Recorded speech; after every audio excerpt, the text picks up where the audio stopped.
ডিব্রুগড়ের একটি ছোট্ট ভিডিও।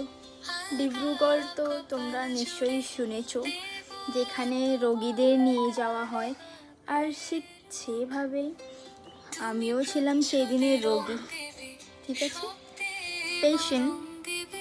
তো আমি যাওয়ার পথে কী কী দেখলাম করলাম সেইটুকুই তোমাদের সাথে শেয়ার করছি এই ভিডিওতে। তোমরা নিশ্চয়ই এখানে দেখতে পারছো একটি ব্রিজ, যেটা আমাদের ব্রহ্মপুত্রের উপরে আছে। আর এই ব্রিজটা পার হতে কতটুকু সময় লাগে আমি সেটাই দেখছিলাম বাসে বসে বসে।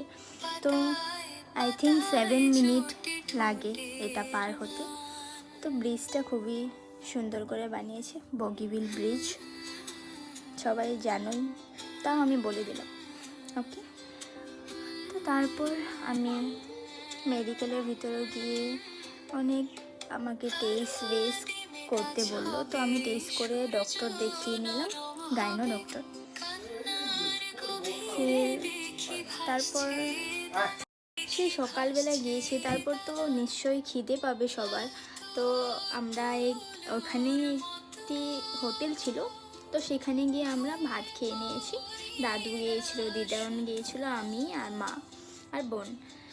তারপরে সেভাবেই খাওয়ার পর তারপরে রিপোর্টটা আনতে গেলাম, এনে তারপর ডক্টরকে একবার ভিজিট করলাম, ডক্টরের সাথে কথা বললাম, তারপর ব্যাক টু হোম। তো বাই বাই গাইস।